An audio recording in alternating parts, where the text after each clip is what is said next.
kalau ngebiri lah, steril ya. Ada riwayat dari Ibnu Majah itu Nabi pernah duha bikabsyaini azimaini maujuaini. Jadi Nabi pernah berkorban dengan satu kambing yang gede yang sudah dikebiri. Sementara tidak ada keterangan larangan kebiri dan juga yang lainnya.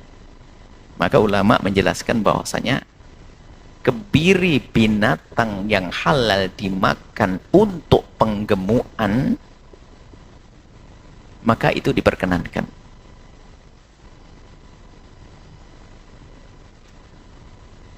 Mengebiri untuk penggemukan berarti untuk maslahat manusia, karena mereka diciptakan untuk manusia. Adapun jika binatang itu yang tidak halal dimakan,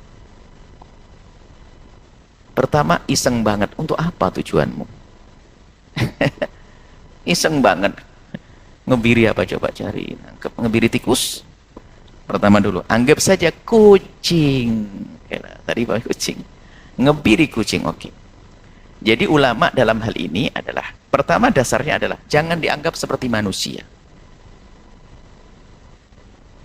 Urusan laki dengan perempuan. Makanya waktu ada orang mengatakan nafsu binatang, binatang enggak sebusuk nafsunya manusia. Binatang itu pejantan, kalau ngelihat betinanya sudah hamil, kamu nggak mau mendekat lagi. Tapi manusia nggak begitu. Kalau dia sudah cukup, tapi manusia nggak, cari obat kuat segala macam, makan ini hanya untuk itu saja. Makanya sebenarnya itu dolim kita mengatakan nafsunya kayak binatang, itu nggak tepat. Manusia lebih serem lagi itu. Nah kemudian kalau dia itu dipisah sendirian, nggak ada masalah. Nggak pernah dia tuh terus sampai gelisahnya seperti manusia, itu nggak ada. Cuman di saat melihat betina itu adalah memang oleh Allah buat satu tabiat, watak semacam itu, langsung dia untuk kesinambungan. Nah, ya itu kalau ketemu baru saja, kalau sendirian nggak ada masalah. Maka beda dengan orang kalau dikebiri, karena berkembangnya manusia ini kan diharap sesuai dengan yang diinginkan Nabi SAW dari orang beriman.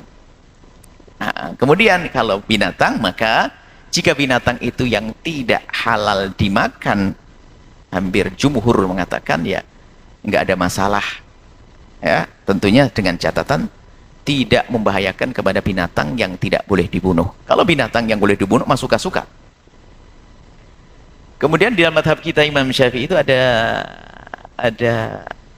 catatan. Kalau mengatakan, dalam madhab kitab Syafi'i dikatakan tidak diperkenankan, dikatakan haram kepada binatang. Kalau binatang yang halal dimakan jelas sepakat. Kalau binatang yang haram dimakan, itu adalah haram mengebiri kecuali ada tujuan yang jelas. Misalnya kucing tersebut mengganggu, sebab mereka kalau bercumbu itu ribut, rame terus, kemana-mana suaranya, atau terlalu banyak ini masya Allah kucing-kucing dan malah sampai bingung ngurusinya.